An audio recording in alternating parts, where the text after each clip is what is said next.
Hello everybody, my name is Geddy122 and welcome back to Pokémon Fire Red. Last time, we returned to the Indigo Plateau to take on the first two of the Elite Four one more time. They've challenged us with more amped up teams, but fortunately our team's been amped up too, so we haven't had much trouble so far. But trust me, it is not going to get easier as we progress forward. So now we face the third of the Elite Four. Let's press on. Hello, Agatha. I am Agatha of the Elite Four.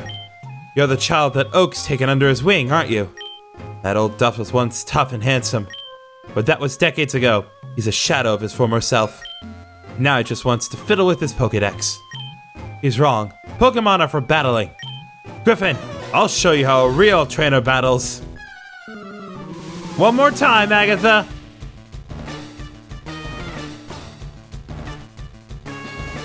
Elite Four Agatha would like to battle.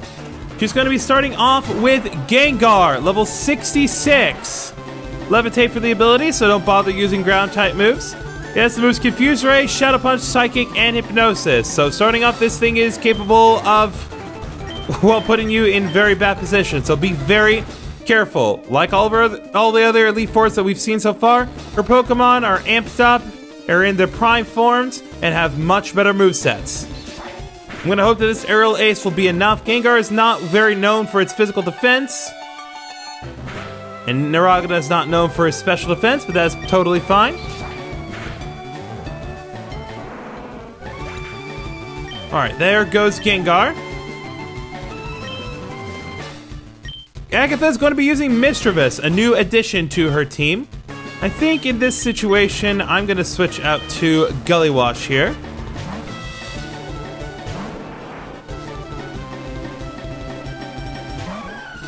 Mischievous, level 65. This is the other Pokemon that we'd be able to get in the Lost Cave in the previous version, or in the other version. Levitate for the ability, like all other Ghost types, with the moves Attract, Psychic, Thunderbolt, and Shadow Ball. So she is capable of inflicting yet another stats condition, but she's also very capable of inflicting some really powerful attacks, so be careful. Unfortunately, the best way I have to deal with Ghost types is Dark types, and most Ghost types have pretty good special defense, and Mischievous is no exception to this. I do have to be very careful, but fortunately Gullywash also has really good special defense, so I'm hoping that we can just get lucky with the bites. Or at the very least, we don't get paralyzed.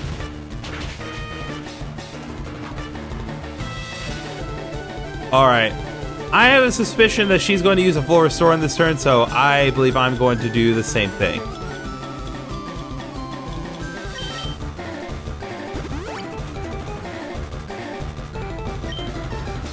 Tell me I'm wrong. Yep. Alright, that is totally fine.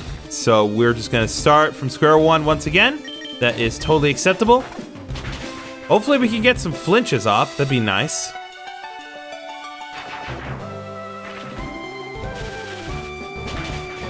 This is sad that Mischievous has been the most genuine challenge to us so far. Because Mischievous isn't... again, Mischievous is not bad. Not saying it's bad. But... come on, guys. Okay, good. Gullywash should not get paralyzed. If he had gotten paralyzed, that might have been a problem. But fortunately, Gullywash was able to pull through. Mischievous did not give us too much trouble. Alright, next she's going to be sending out Arbok. In this particular case, I'll send out Kaiser. Why not? We do need to be a little bit careful with Arbok, because Arbok is not going to be making this easy. Arbok is level 68, and as you can see, it has Intimidate for the ability, with the moves Double Team, Sludge Bomb, Earthquake, and Giga Drain. All really good moves for an Arbok to know. I was not expecting it to know Earthquake, all things considered, but fortunately, we also know Earthquake.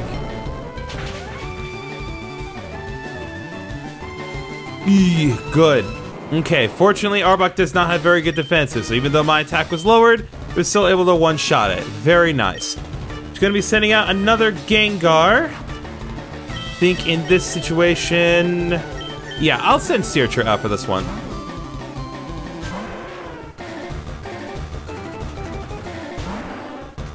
Her most powerful Pokemon. This is a level 70 Gengar. It's holding the Chesto Berry, so if you try to put it to sleep, it'll just wake right up. It knows the moves Thunderbolt, Sludge Bomb, Psychic, and Shadow Ball.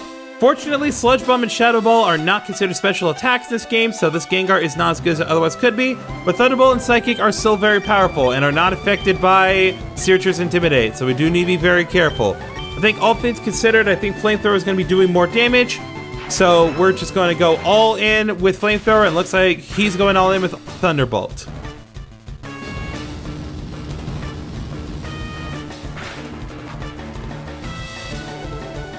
Oh yeah, that is delicious damage. Look at that. Okay, very good. I keep getting worried about getting paralyzed, but fortunately, it seems as though my luck is it's going all right today. Our last Pokemon is Crobat. Not necessarily a new addition, but she had a Golbat last time, and now that the shackles have been released, we can now see Golbat's true potential. Crobat, level 66, Inner Focus for the ability, so cannot be flinched. With the move Shadow Ball, Sludge Bomb, Confuse Ray, and Air Cutter. Once again, a Pokemon that can inflict status conditions and is very, very fast. But fortunately, Raktoshi is also fast.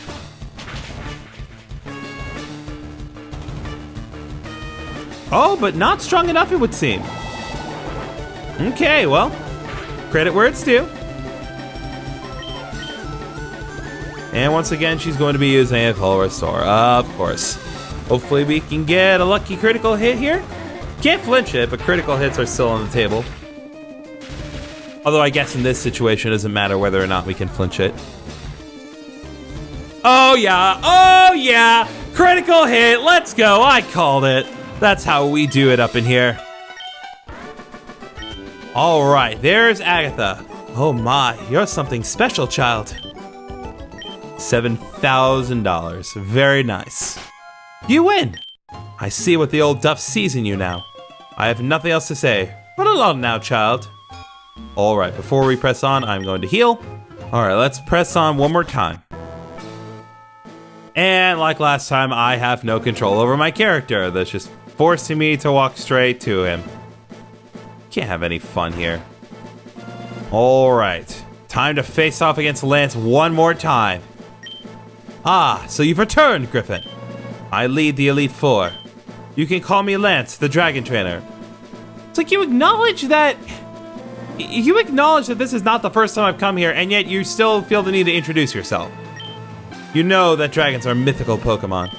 They're hard to catch and raise, but their powers are superior. They're virtually indestructible. There's no being clever with them. Well, are you ready to lose? Your league challenge ends with me, Griffin. Let's do this, Lance. Alright, Elite Four Lance would like to battle. This is definitely going to be the hardest challenge yet. He's going to be starting off with Gyarados, level 68. Intimidate for the ability. With the moves Dragon Dance, Earthquake, Thunder Wave, and Hyper Beam. Whatever you do, do not let Gyarados get off Dragon Dance, because Dragon Dance boosts its attack and its speed with one move, and it can be devastating if you pair that with Earthquake. I'm just going to try to take it out straight away with Thunderbolt, because this thing needs to go. Alright, excellent. There goes that one. Next is going to bring out Aerodactyl. I think in this particular situation, I'm going to bring out Gullywash.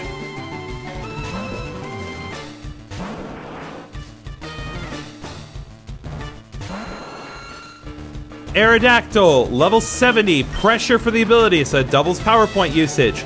Once again, it has Ancient Power, Earthquake, Aerial Ace, and Hyper Beam. It is very, very powerful. Be very careful. It's instantly using Earthquake straight away. Fortunately, Gullywash can take the hits.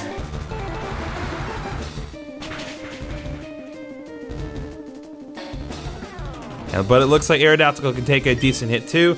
I'm going to assume that he's going to use Full Restore and go all in with Surf again.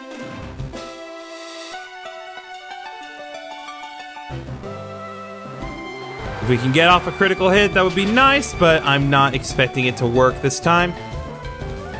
Okay, so we're back where we were before. I'm going to use Ice Beam this time. Oh! He's not wasting any time. There's Hyper Beam at long last. He finally got off to the Hyper Beam that he's been alluded to for so many times. All right. That should take care of Aerodactyl. And Seer Trigger to level 71. Excellent. All right, next up he's going to be sending out Dragonite. I'm not sure which Dragonite he's going to be sending out because, of course, it's Lance. He has more than one of these darn things. But just to be safe, I'm going to bring out Kaiser.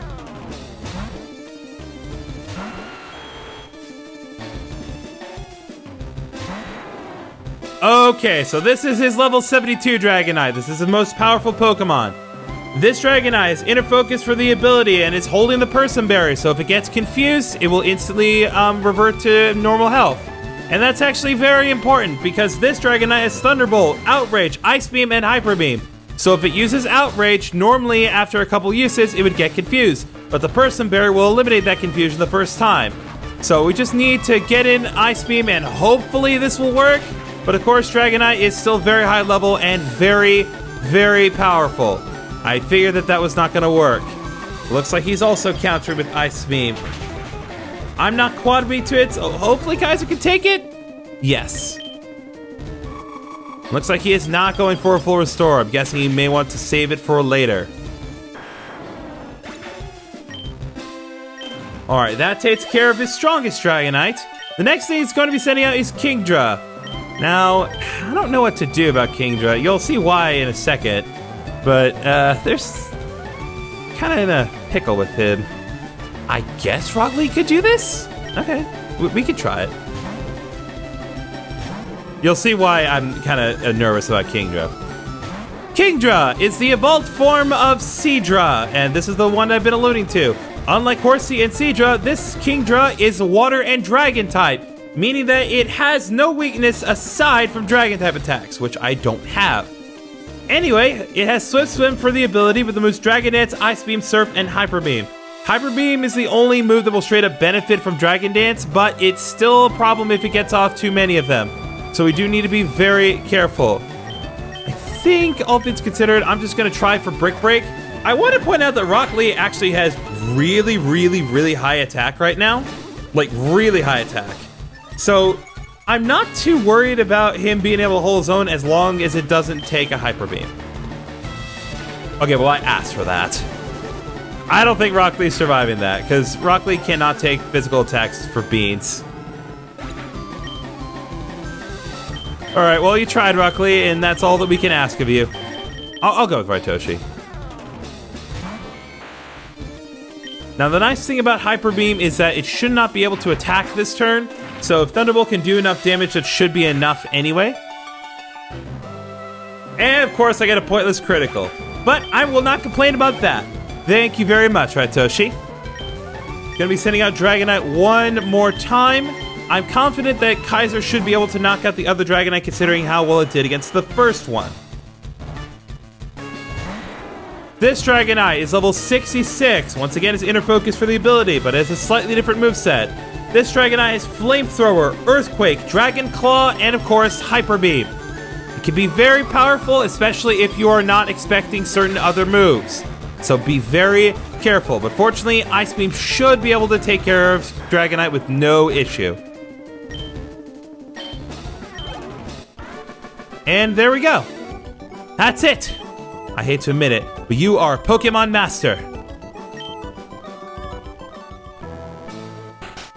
Still can't believe my dragons lost to you, Griffin. You are now the Pokemon League champion. Or you would have been, but you have one more challenge left. There's one trainer to face. His name is Sheldon. He beat the Elite Four before you. He is the real Pokemon League champion. Yeah. Even though we did defeat him a few episodes back, but that's neither here nor there. So I think we're going to go ahead and end this episode here. So next time on Pokemon Fire Red, we're going to challenge Sheldon one more time and face off against his ultimate team. See you guys then.